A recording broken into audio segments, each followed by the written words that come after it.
Halo pemirsa, Presisi Siang kembali hadir untuk Anda dan selama 1 jam ke depan kami telah menyiapkan sejumlah informasi terkini. Bersama saya Ibtu Ines, kita lihat dulu 3 berita utama siang ini.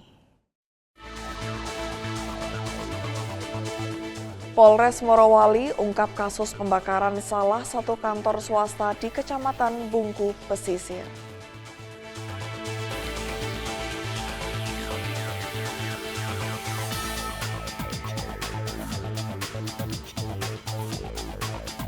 Kapolres Aceh Tengah bersama personel Polres Aceh Tengah dan BKO Brimob Polda Aceh mendistribusikan bantuan logistik bagi warga terdampak bencana alam ke desa-desa terisolir di Kecamatan Linge, Kabupaten Aceh Tengah.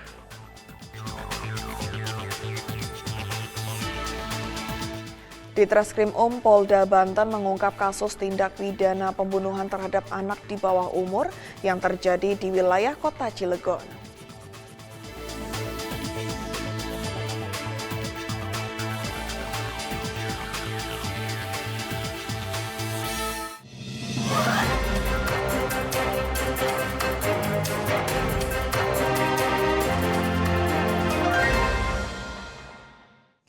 Pemirsa, Polres Morowali ungkap kasus pembakaran salah satu kantor swasta di Kecamatan Bungku, Pesisir.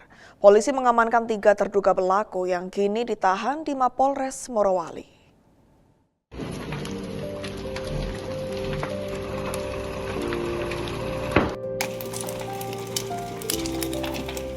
Dari ketiga terduga pelaku, salah satunya berprofesi sebagai jurnalis media online yang berinisial RM berusia 42 tahun.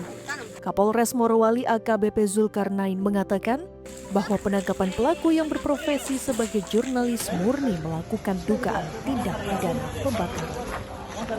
Dan ternyata ada yang ini yang perlu kita telusurin. Ada berita-berita hoax yang mungkin berita yang ajakan-ajakan provokasi di sana bahwa ini kaitan dengan RCP. Tidak ada kaitan dengan RCP. Memang pada saat itu mereka ada di sana, lagi ada kegiatan pemalangan terkait masalah tanah. Dan RCP juga, pihak RCP sebelumnya sudah melaporkan secara surat ke kami terkait masalah di situ ada mereka rencana melakukan upaya pengancaman, menyiram bensin dan sebagainya untuk menghentikan itu. Tapi kami belum respon karena ini kaitan dengan masalah pertanahan dan sebagainya. Silakan diskusikan, kami akan bantu. Pada saat itu kami juga sibuk kegiatan-kegiatan pengamanan tahun baru. Saat ini kepolisian masih melakukan pengejaran terhadap terduga pelaku lain yang diduga terlibat dalam aksi pembakaran tersebut. Kapolres pun mengimbau agar para pihak yang terlibat segera menyerahkan diri. Dari Humas Polres Morowali melaporkan untuk Polri TV.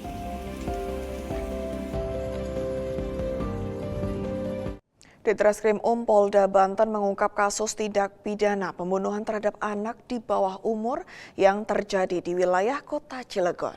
Pengungkapan menggunakan metode scientific investigation.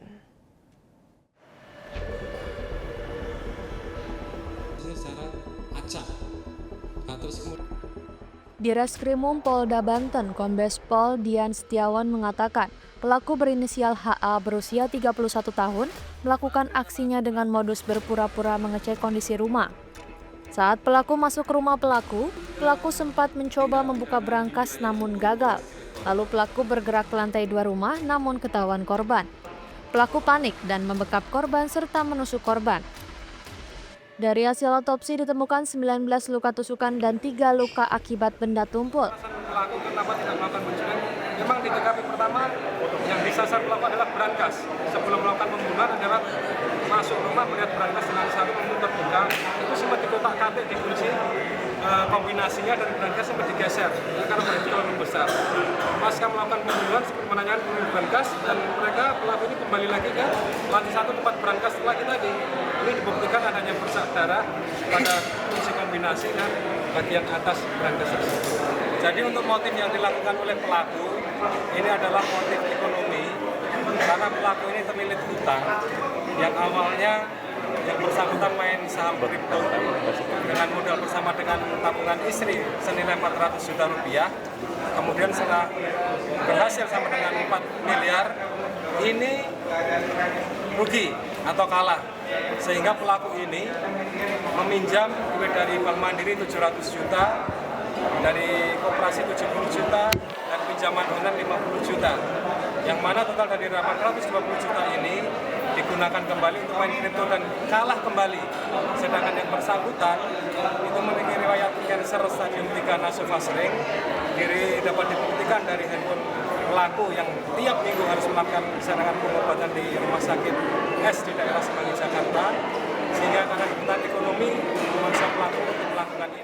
Atas perbuatannya, tersangka dijerat pasal berlapis Undang-Undang Nomor 35 Tahun 2014 tentang Perlindungan Anak dengan ancaman pidana penjara maksimal 20 tahun. Dari Humas Polda Banten melaporkan untuk Polri TV.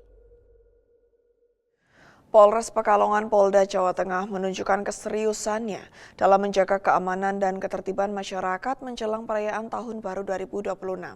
Dalam operasi penyakit masyarakat yang digelar selama sepekan, ratusan botol minuman keras berhasil diamankan dari berbagai wilayah di Kabupaten Pekalongan.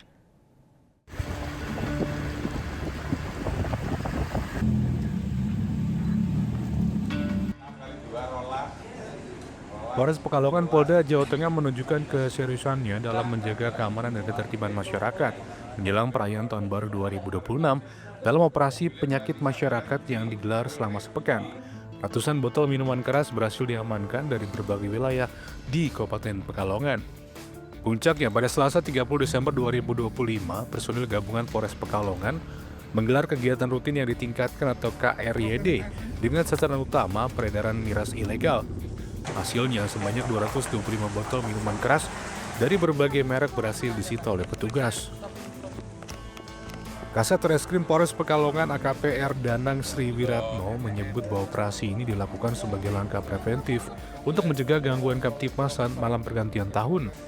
Miras dinilai kerap menjadi pemicu tindak kriminal, perkelahian hingga kecelakaan lalu lintas.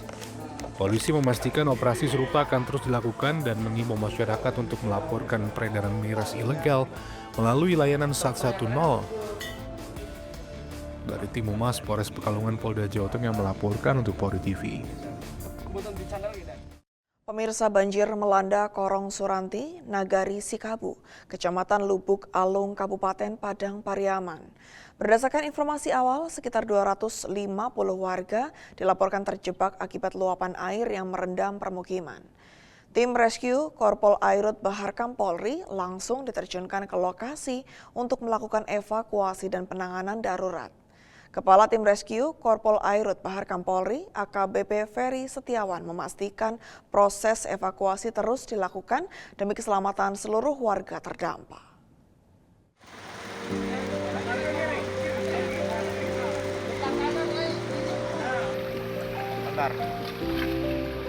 Banjir melanda Korong Suranti, Nagari Sikabu, Kecamatan Lubuk Alung, Kabupaten Padang Pariaman, Provinsi Sumatera Barat. Berdasarkan informasi awal, sekitar 250 warga dilaporkan terjebak akibat luapan air yang merendam pemukiman. Tim rescue Korpol Airut Baharkam Polri langsung diterjunkan ke lokasi untuk melakukan evakuasi dan penanganan darurat. Kepala Tim Rescue Korpol Airut Baharkam Polri AKBP Ferry Setiawan memastikan seluruh evakuasi terus dilakukan demi keselamatan seluruh warga terdampak.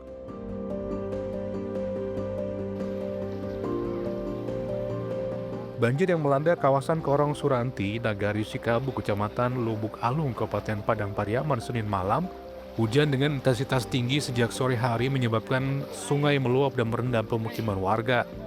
Sekitar 250 warga dilaporkan terjebak dengan ketinggian air mencapai selutut hingga dada orang dewasa di sejumlah titik. Akses jalan utama pun terputus sehingga menyulitkan proses evakuasi mandiri. Menindaklanjuti kondisi tersebut, tim rescue Korpol Airut Baharkam Polri diterjunkan ke lokasi. Petugas melakukan evakuasi menggunakan perahu karet dan perlengkapan keselamatan dengan memprioritaskan anak-anak, lansia, dan kaum perempuan. Hingga saat ini tidak ada laporan korban jiwa. Aparat gabungan masih melakukan pemantauan, mengingat potensi hujan masih terjadi di wilayah Padang Pariaman. Warga diimbau tetap waspada dan mengikuti arahan petugas demi keselamatan bersama. Dari tim rescue Korpol Airut Baharkam Polri melaporkan untuk Polri TV.